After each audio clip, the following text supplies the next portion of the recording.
Once upon a time, in a valley so far away that the flowers stayed in bloom all year long, there lived a tiny golden honeybee named Daisy.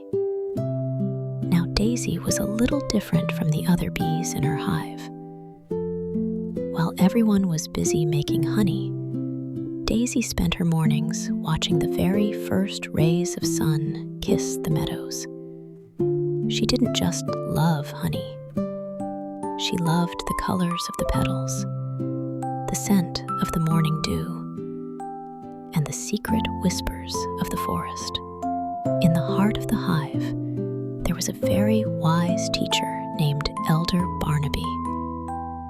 He taught the young bees how to fly in perfect lines and how to find the sweetest nectar. Daisy listened to every word, but her heart always drifted toward the horizon. She felt like the world beyond the valley was calling her name, promising new friends and magical adventures. One bright Tuesday, Daisy took a deep breath and decided, "Today, I will see what lies beyond the tall grass." Her three best friends, Oliver, Honey, and Penny, were so inspired by her courage that they decided to join her. The older bees warned them not to wander too far into the deep woods, but the young friends' hearts were full of wonder.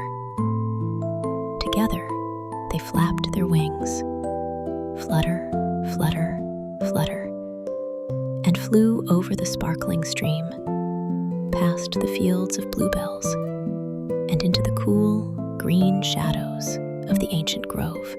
In the grove, the air was sweet and still. As they glided through the leaves, they heard a tiny, trembling sound. It was someone crying. Daisy followed the sound and found a small, fluffy squirrel hiding under a large fern. The little squirrel, whose name was Sammy, looked up with teary eyes. "I can't find my mommy and daddy," he sobbed. "I'm lost." Daisy flew right down and landed on a leaf next to him. "Don't you worry, Sammy," she said in her softest, most comforting voice. "We are going to help you find your way home." Oliver, Honey, and Penny gathered around, buzzing gently to let Sammy know he wasn't alone. To find Sammy's family, the four little bees looked for clues on the mossy ground. Soon, they met a kind hedgehog named Henry.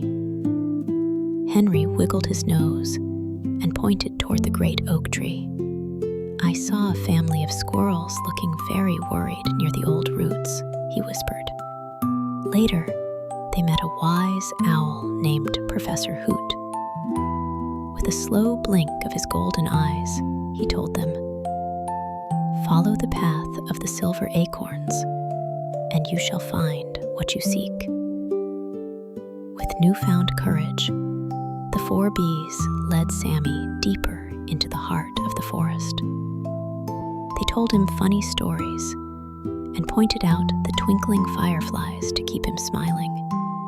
Finally, under the shadow of a massive, ancient tree, they saw two squirrels pacing back and forth. It was Sammy's parents. When they saw their little one, they rushed over with hugs and happy tears. "Thank you, little bees," Sammy's mother said, her voice full of gratitude. "You brought our world back to us. We will never forget your kindness." As the sun began to paint the sky in shades of gold and purple, Daisy and her friends started their journey back to the hive. Their wings felt a little tired, but their hearts were glowing with a warm, happy light. When they arrived, Elder Barnaby and the whole hive were waiting for them. Daisy told them everything: the forest, the owl, and the brave little squirrel.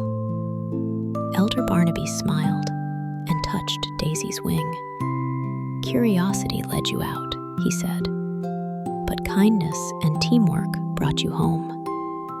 Those are the greatest treasures a bee can find.